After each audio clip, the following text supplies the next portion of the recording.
Hello and welcome to another Manchester City podcast. This is my official YouTube channel and I'm going to start producing short videos to go alongside with the podcast. My name's Adam Merritt and I'll be your host for this channel. You can follow my writing on esteemedcompany.com where I cover all things Manchester City, ranging from transfer rumours, stories, the games and everything in between that happens at Manchester City.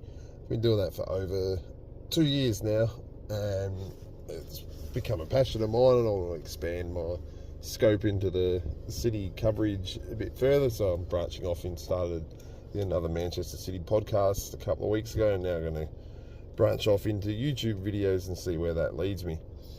My first video will be a brief review on City's 2-0 defeat to Juventus that happened overnight at the Allianz Stadium in Turin. The performance from City, I thought, possession-wise, was very good. Pep Guardiola called for City to get their passing game back yesterday, leading into the game. And for the first half especially, that was prevalent. You could see it. There was a semblance of control to the game from Manchester City, although Juve sat deep and defended deep and were always a constant threat on the break. In the first half, while City dominated possession, they didn't create a lot going forward other than the one chance for Erling Haaland in the 39th minute, which was set up by a beautiful ball from Kevin De Bruyne, and Haaland's shot was well saved, his chip.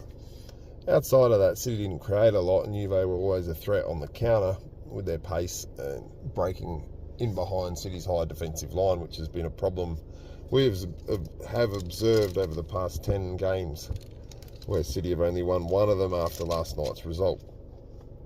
But for the first half, I thought what Pep Guardiola called for, City implemented in regards to their possession game, going back to their passing game as their strength, which is what the team's designed to do, as he said. And for the first half, at least, it looked very promising.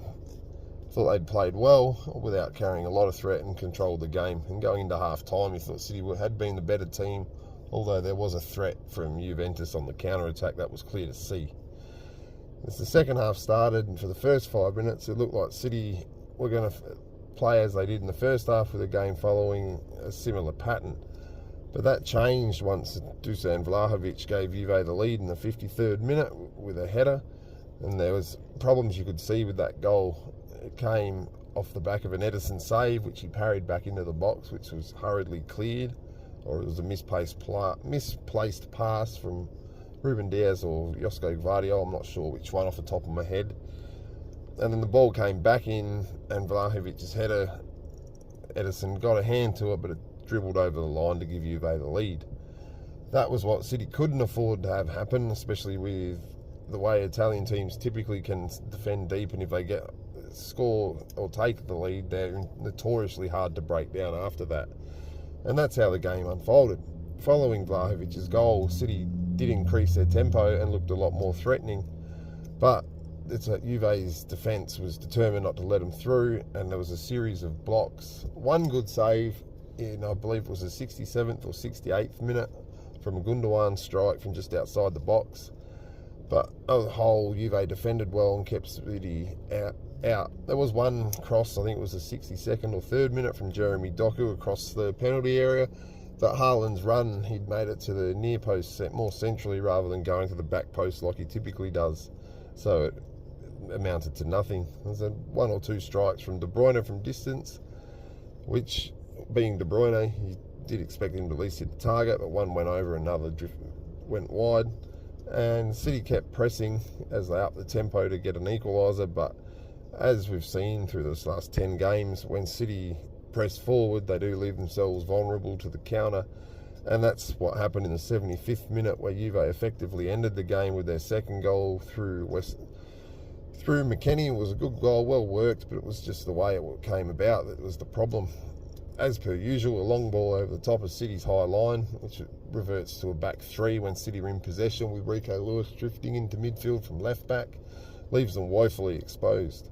However, I will give Lewis credit because he did get back and blocked Timothy Weah's first cross, but the second one came in, and McKennie, it was a nice finish, quality goal, and it ended the game.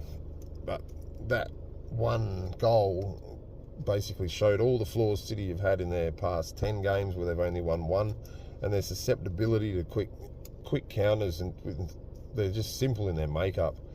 It's just been shown up time and time again. That was the second goal for Juve, was the 23rd City have conceded in 10 games, and I'd love to find a stat, which I'm going to research at some point, of how many of them have been caused by quick counters with just a simple long ball over the top of City's high line, with players with pace exploiting it. So all told, after the second half performance, I didn't think City were horrible by any stretch. They were good in possession without carrying a massive threat until a sense of urgency stepped up. But it was just a typical City performance in this 10-game run, which has only resulted in one win, being that 3-0 win over Nottingham Forest last week. City are trying. Obviously, there's certain players, I'm not going to name names because there's enough of that on social media. You can look it up. It's everywhere. Certain players are getting older. They're struggling with the injury crisis. Obviously, players are playing too often and can't get a rest. And there's an issue there I'll touch on shortly. And you can just see that the energy that was once prevalent in Pep Guardiola's side through this era of dominance is starting to wane significantly, which has been on show for the last 10 games. You can see it. Injuries have caused it. For a big cause of it, obviously, there's a lack of rotation in Pep's squad. But I've written about it on esteemedcompany.com on several occasions. I wrote about it earlier today. Have had the sense for a while that City's standing still in the transfer market, especially last summer when we had a host of players at the European Championships and Copa America. It was apparent then, leading into a season with a heavier schedule, with the Champions League expanded, etc., that City should have made moves last summer to strengthen the squad, even if it was by a player or two, potentially even three, when you look at what's happened or unfolded, especially over the last 10 games.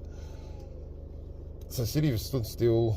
The squad's too small and it's ravaged by injury. But as I've written, and I thought the effects of all this were on display against Juventus last night, where City tried to do what they do best, but there's just a lack of energy to it.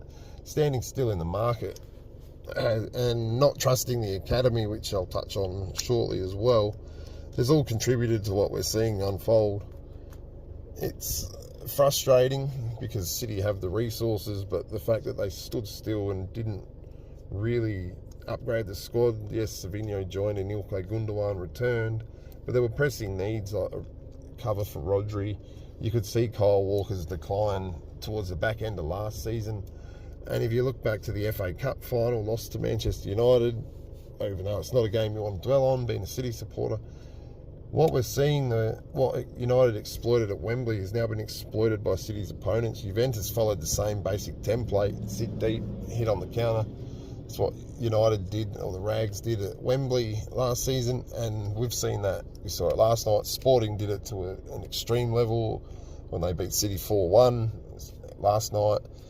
And other games, you've just seen what even Liverpool in the second half, I'll add, did similar, just sat back and let City have possession and tried to hit them on the break.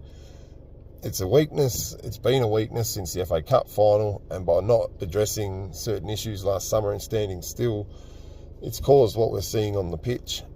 I think that was on show last night. That's why it's part of my brief review of the 2-0 loss to Juventus last night, and I think we're paying the price for that. Also, as I mentioned, Pep's failure to use the City Academy is now just exposing City's older players like Gundogan, Bernardo Silva, Kyle Walker and others to just an extreme workload, especially in light of the injury crisis that City is suffering presently.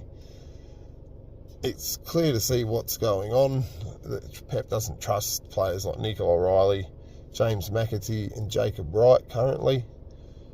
They're just sitting on the bench. If you could, I can see why you wouldn't start them against a team like Juventus. Obviously, Juve are not at their usual high level, but they are a very good side on their day, as we saw last night. But the other games for 20 minutes, half an hour, should be some merit into at least playing an O'Reilly, a Wright, or even McAtee, who I think City are going to lose him the way he's not playing or featuring at all. because Pep doesn't trust these academy players to play at all, they're barely featuring. It's just increased the workload across all the other players while this injury crisis has hit home. And it goes back to the standing still part of the market last summer. City did it, and when paying a price for it, and I think it's part of the factor. Not all, because tactically I think there's a problem with Pep's setup at the minute. That's not to knock Pep, because what he's done for the club's superb, and he's easily City's greatest ever manager and probably the best in the world, but he's not without his flaws, and that's the same with anyone in any sport. So I think that what we're seeing, whether it was last night's performance against Juventus or against Juventus or across this 10-game run, it's just a host of factors that have snowballed and becoming just one big problem. One win in 10 games in all competitions isn't good enough, and you don't need to be blind Freddy to see that. It's not good enough if you're at the bottom of the table or a club of City's stature. So the sooner City can snap out of it, the better. Sunday's derby against Manchester United would be the perfect setting, but I'll get onto that game later in the week. Last night's result sees City precariously placed in the Champions League phase standings. They sit now 22nd with 2 games to play, and there's every chance they could drop out of miss the knockouts phase of the competition altogether. I thought last night's match was pivotal in City's chase to finish in the top 8, but obviously the result went against them, and that they're nearly pushing shit uphill to finish in the top 8 from here, given the amount of points they'd need and what's on offer. But now there's a realistic chance they could miss finishing in the top 24 altogether, and if you said that before, once the Champions League began, people would have thought you were crazy. But that's the nature of the situation they now find themselves in. There's 2 fixtures to come, an away trip to PSG and a home fixture against Club Brugge, and the PSG fixture, especially given their poor run in the Champions League, now looms as another must-win game if City hope to at least guarantee themselves a top 24 finish. If they lose that, all the pressure will come in the Bruges game, and that's a reality you don't want to contemplate at this point. But all told, last night's match is just a continuation of the poor form. I'm not going to sit here and slate Kyle Walker. I've written about that on esteemedcompany.com on several occasions on his decline and how I think City should address it by at least signing another right back. Or, as a story emerged yesterday, they have interest in Anthony Robinson from Fulham. There's merit to signing him if he's available. You could pull it off. As that way you could have a flow-on effect of Guardiola moving centrally, which I think he wasn't the worst last night, alongside Diaz. I don't think either of them did anything wrong. But then you could move Akanji to right back when he's actually fit, and Kyle Walker won't be called upon to start so often and so regularly, and he'll actually be able to be a squad player, which is about where his standing in the team is now, given his age and the obvious decline of his physical attributes and overall play. The other one, the midfield last night, it's just a lack of energy. We need an energetic midfielder. That stood out last night. I thought Thuram for Juve was good. You could see it very good, the way he played, and at times we couldn't control him when he ran out of defence, couldn't outpress. While there was the effort, there was just no bite to it. So all told, everything is just snowballing, as I've mentioned, and that's why we sit on a run of 1 win in 10 matches in the Champions League. Our Champions League campaign is now precariously placed. So it's sad to see at the minute, but at some point all eras do end and players age, and that's what we're seeing, especially with the injury crisis and such a small squad, which means the January transfer window looms large. Yes, you'll see people on X saying we'll sign 1 or 2, or we need this. In all honesty, there's multiple areas of City's squad that need strengthening, but if they don't come out of the January window with at least a midfielder or 2 and a right back or a left back and potentially a striker to support Haaland, who I thought, besides his one chance, was anonymous. There's a lack of movement and energy in his game. Whether or not that was just a bad night for him or Juve's double marking of him remains to be seen, but he needs support. So that was my take on all of it. Going forward with the channel, I'm going to try and make these videos at least 2 or 3 times a week as I look to expand from my writing into the podcast, which I've just started in the last couple of weeks, and refining the art to it. and trying to grow on YouTube as well. You can follow my writing, as I've mentioned on several occasions, at esteemedcompany.com. Another Manchester City podcast is on all major podcast platforms, Spotify, Apple Podcasts and more. You can find it by Googling Another Manchester City Podcast, and the episodes are in the playlist on my channel. This is the first video I've done. I'm just going to refine the product and look to grow in this space as well. So thanks for your time, and I'll have another video up in the next day or two once there's some more stories to digest and a bit more, and calm down a bit from last night's result. I'll try and get a preview of the derby out before Sunday's game, and also a look at what Pep Guardiola, what news arises from Guardiola's press conference on Friday. Thanks for watching. Hit the subscribe button and see where this journey takes us. Thanks for your time.